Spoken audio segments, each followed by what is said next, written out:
Bonjour, nous sommes aujourd'hui devant le palais de justice de Chambéry où a été jugée une affaire pour laquelle notre association, l'association Justice Animaux de Savoie, a été alertée début 2021.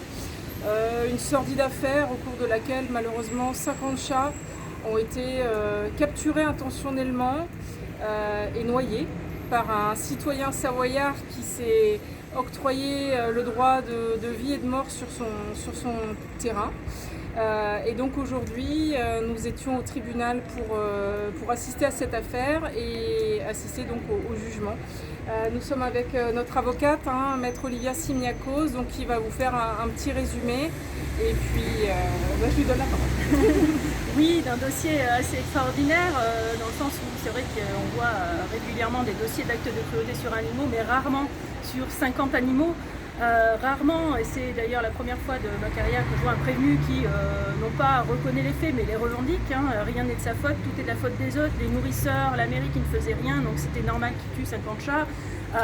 Voilà, lui, il a beaucoup insisté sur son propre préjudice parce que les chats faisaient beaucoup de dégâts, il mettait en danger sa famille, ses petits-enfants, donc lui a protégé sa famille comme un homme doit le faire.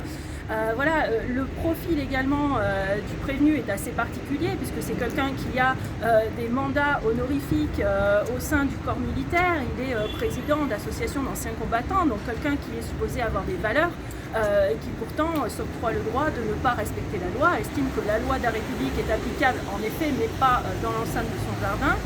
Il a expliqué ça donc au tribunal correctionnel qu'il a malgré toutes ces explications, déclaré coupable des faits et condamné à une peine d'emprisonnement de 4 mois avec sursis simple, c'est-à-dire que si c'était un carreau pendant 5 ans, ça ira.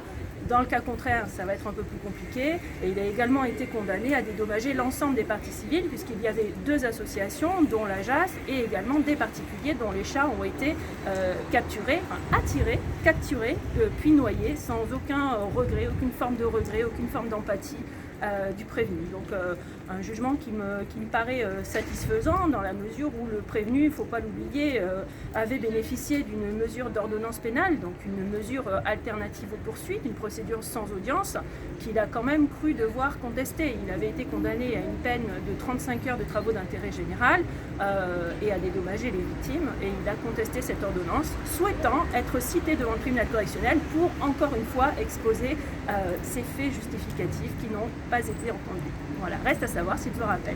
Il a 10 jours de cela.